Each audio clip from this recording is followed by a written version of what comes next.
সম্মানিত জনসাধারণ, আমাদের মধ্যে আমাদের আজকের মুখ্য আকর্ষক আসাম প্রদেশ কংগ্রেস কমিটির সভাপতি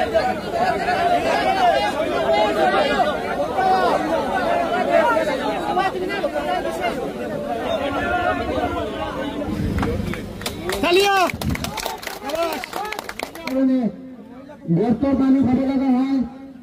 আর মানুষে এই যে বিশুদ্ধ পানি নোপোৱাৰ কারণে মানুষে বেয়া পানি পান করে মানুষে বিভিন্ন ধরনের রোগাক্রান্ত হয়, যার বাবে